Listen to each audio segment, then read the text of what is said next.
What's going on, guys? I am here working on the ZR2 today. We're doing an oil change. It's actually the second oil change on the truck. Talk about that in a minute. And tire rotation. First tire rotation it's going to get. So tires are wearing really well. I really like the stock tires on the ZR2 here. But it got me thinking. With all the issues going on with motors blowing up from all the manufacturers, really, right? Except for Ram. Ram really seems to have their engines dialed in. But GM's half-ton pickup trucks got major issues with their 5.3 and 6.2 liter V8s. Unless you go into heavy duty, a lot of the half-ton market has got some engine problems. And that carries down into the light duty trucks, you know, the mid-size ZR2s, Tacomas, stuff like that. So I'm doing the oil change on this, and it's got me thinking, this is really probably this 2.7 liter turbo, GM's most reliable and best built light duty engine currently.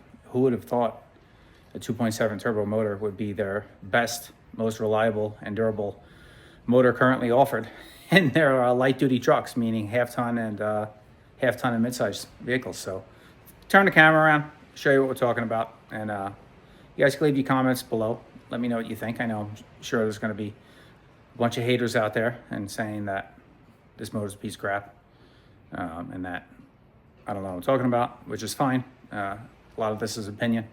A lot of opinion is based on facts and stats. So turn the camera around, we'll talk about it, and we'll talk about the issues that some of the other engines are having and issues this motor could possibly have and most likely isn't having. So first and foremost, we're doing an oil change. I'm going to take you under the truck and show you how easy the oil change is on this. It's actually really nice. It sounds crazy, but it's a really nice feature when you buy a new vehicle. I've had, as you guys know if you follow the channel, plenty of new vehicles and a variety of different vehicles over the years. I've been doing this on YouTube, and some of the vehicles they make, I don't know what the manufacturers are thinking when it comes to maintenance. They just make it extra difficult to do simple things like oil changes. Fortunately, that is not the case on this truck. It is very, very simple. It literally is a 5-minute job. It's about as long as it takes the oil to drain out as long as it takes to do the oil change on this thing. And I'll take you underneath and show you. And we're going to talk about why I think this is their best light duty and half-ton motor available right now. So as you can see,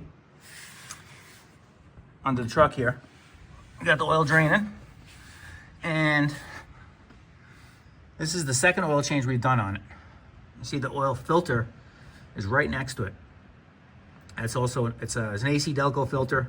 You can get the AC Delco filters at Walmart. So I go to Walmart, I get my oil and 6 quarts of 5W30, which is another nice thing about this motor. It's not going for that thin 0.30 or 0.16 crap. It uses 530 right from the manufacturer, and you can get that and AC Delco filters right at Walmart, and it's a cheap oil change. 6 quarts even. It's not any weird number like 6.2 quarts or 5.5, or just 6 on a button. So you can get a 5-quart jug and then 1 single quart. What I do is I just get 2 5-quart jugs, and then you have the 5-quart jug for several oil changes after. You need to buy 5 quarts for the next, 4 oil changes. So that's draining out, and as you can see, it's just a very easy oil change. Everything's easily accessible. You don't need to take any skid plates off. It's right past the cross member where the skid plate attaches on the ZR2, and the oil filter is right next to it. So just basically gotta slide this over enough, undo the oil filter, and that'll just drain in the pan while the oil pan is finishing trickling out.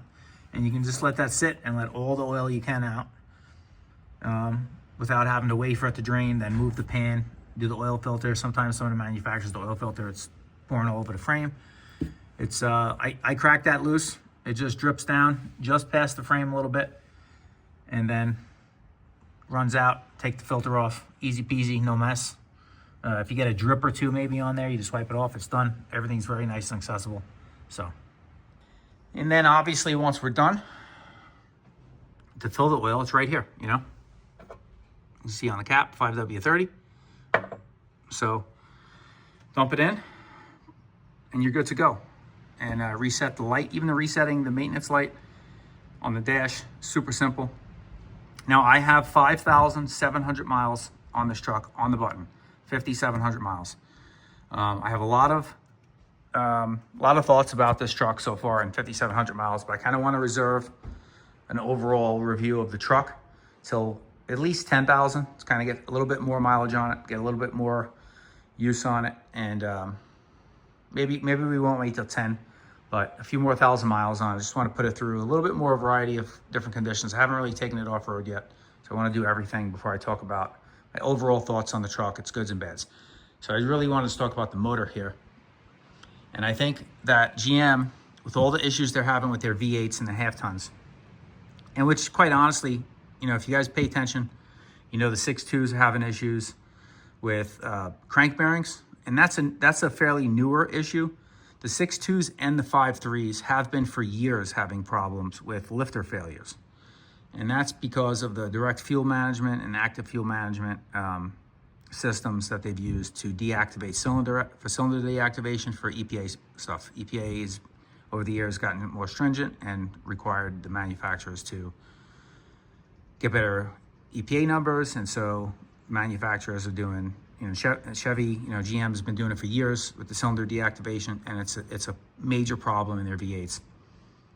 If you just do a simple Google search, you'll see thousands and thousands of cases. There's class action lawsuits and everything about people that are having lifter issues with, still to this day, with the 5.3 liter and the 6.2 liter motor.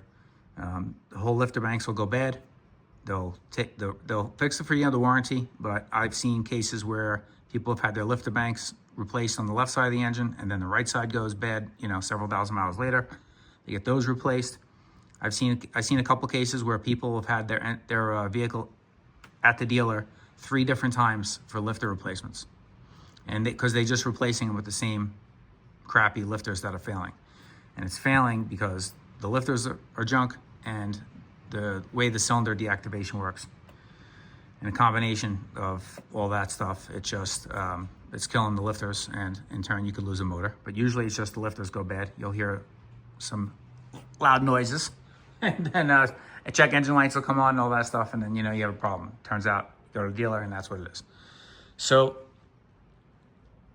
with having unreliable V8s and the half tons, you're kind of left with, well, what do you do if you want a Chevy, you want a GMC half ton truck? You don't want to worry about the reliability issues with their V8s, which is unfortunate because everybody likes a good old V8. What are you left with? What are your options? Well, your options are you can move up to a heavy duty truck, an HD. Downside to getting an HD is obviously fuel economy is not going to be nearly as good, if that is a concern for you. And you may not be able to fit it in your garage, whereas a half ton or a midsize you can. So if you want to stick with the half ton, let's say you want to stick with 1500, and you're insisting on a GM or a Chevy, you know, GMC or Chevy, you have 2 other motor options. You have the Duramax, the 3 liter Duramax, baby Duramax, and that's proven to be an outstanding engine. The downside to that, obviously, is you're dealing with a diesel motor. So you got more expensive oil changes, you know, it takes a lot more oil. And then you have diesel filters that you have to replace. The downside to that motor, people say, is it uses an oil pump belt. It's a wet oil pump belt, and it's in the back of the engine. So that has to be replaced at some point. And in order to replace that belt, you have to take the plate off the back of the engine, and you have to drop the transmission to do that. So it's a big job. But it's a 200,000 mile service interval. So 95% of people aren't keeping their vehicles that long to begin with. But you're gonna, obviously if you're gonna buy a used one, then you're gonna wanna, and you get one with 90,000 miles on it, well then that's something to be conscious of if you're buying one of those used motors, that, you know, sooner than not, you're gonna have to get into changing that belt. But if you're buying it used, you're probably saving money from buying it new. So kind of offsets the cost there a little bit too. So that's that. Your other option, and your only other option really, is the 2.7 4-cylinder turbo, which is the standard motor in the Chevy Colorado and GMC Canyon. And I can tell you, this motor gets a lot of great reviews from not just me, but a lot of people that drive them really, really like them.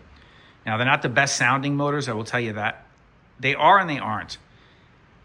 They have a really nice, if you like a turbo whistle, you like hearing that turbo whistle and spooling up, you'll love this motor because you really hear it a lot. If you have your windows down and you're rolling down the road and you get on the gas, get on the accelerator from a stop, or you come down to a crawl and then get back up onto the gas, you really hear that turbo spool up and you hear that whistling. It's a pretty neat sound. The downside is, with windows up, and if you're really going slow, creeping, the motor is definitely a little bit diesel-y sounding, like it's got a little bit of a noisy engine sound to it. It's not terrible, but it's only at really low RPM. So it's not the smoothest sounding motor, and it's not the smoothest running motor. At idle, you do feel it idling. You're gonna feel a little bit of a, rocking, like a little bit of a rough idle almost.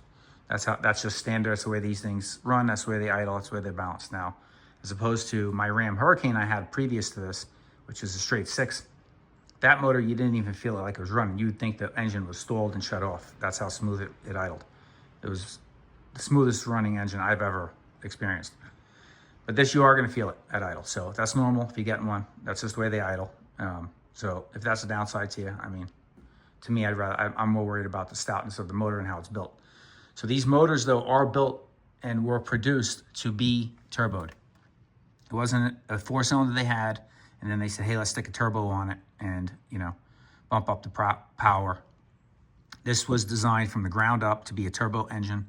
It's built very similarly to the way a diesel engine is built. Thick cylinder walls, the way the cylinders are designed, the pistons, all that stuff. It's very diesel-like of an engine. You get a lot of low-end torque. It's got 430 pound-feet of torque. So, you got gobs of torque for a 4-cylinder. It's crazy. The horsepower is like 310, but the torque is where it's at for a truck. I'm not worried so much about the horsepower. I can tell you, I haven't towed a ton with this yet. I towed 3,000 pounds. I have about a 2,500 pound, 18-foot flat deck trailer. And I had picked up this YFZ 450, which is about a little over 400 pounds, that on it. So I was probably, shy of 3,000, but you didn't even feel the trailer back there with this, honestly. And this is with the 0-2, with the heavy 33-inch tires. You didn't feel it at all. There's just gobs of torque. You barely got to touch the accelerator, and it just gets right up to speed, effortless. It's like as if a trailer is not even attached. And if you're saying, well, it should be that way, well, yeah, maybe, but I've ridden plenty of other smaller trucks, mid-size SUVs, what have you, and towed the same trailer, same weight, and you do feel it back there. So it's a testament definitely to the torque numbers on this motor. And the motors don't seem to really be having a lot of reliability issues. Most of the problems people are having with these motors are just maybe some fluid leaks. There's a guy online on YouTube I found. He does a lot of videos with his ZR2. He does a lot of off-roading and overlanding. He had an issue where this wire harness here, which runs down the side of the airbox, he was getting a bunch of check engine lights, and all the lights were lighting up on his dashboard. Turned out the dealer found this wire harness was chafing against the side of, the bracket on the bottom of the airbox a little bit. And over time, it just wore through, and it just was shaving the wires. A couple of wires were exposed. So something to pay attention to. I checked mine.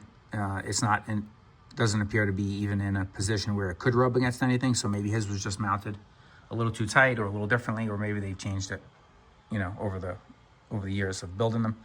The other common issue, and more so in the early ones, is the upper radiator hose would drip coolant. And these new radiator hoses, the way they have them is they're not clamp-on hoses like olden days, old school.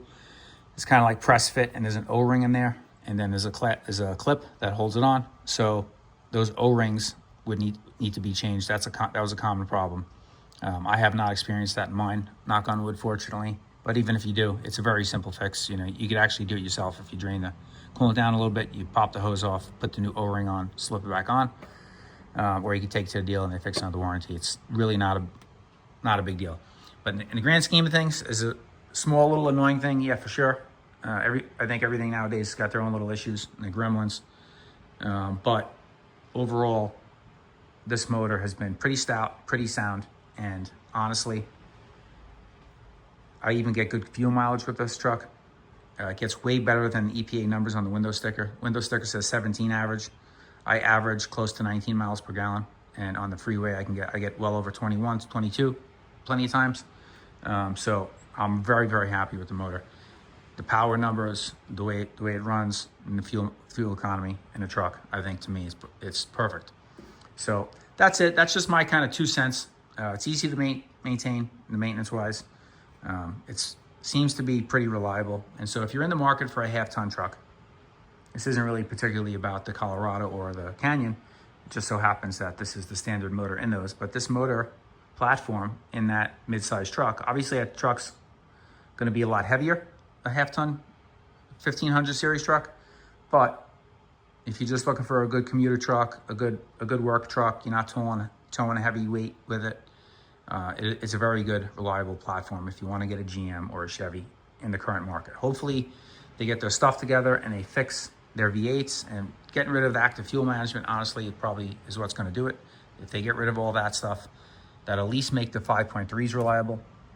And then they still got to fix the issues with the crank bearings on the 6.2s. So they got some work ahead of them. They got some work to do for sure. It's a shame to see, because Chevy used to make GM some of the best small block V8s ever produced. So for them to be having these issues, it's really is a shame. But I guess it's the times we're living in. You're either going to get the baby Duramax, or you're going to get this 2.7 turbo if you want reliability out of a GM product in a half-ton market. And that's just my 2 cents. What do I know, right? I'm sure there's plenty of you who are going to disagree, and that's okay. But I just want to give you my 2 cents, give you a little bit of information, my experience with the motor, and my opinions. So do with that what you will. This is Joe with Odyssey Off-Road. I'm going to finish up this oil change here at 5,700 miles. We did one at 1,000 miles, and now we're doing one here at 5,700. We're going to do them every 5,000 miles. Keep that oil clean for that turbo. Hopefully get a long life out of this motor. And we'll catch you guys on the review next time we see you with this truck. And smash that thumbs up and subscribe. We'll see you on the next one.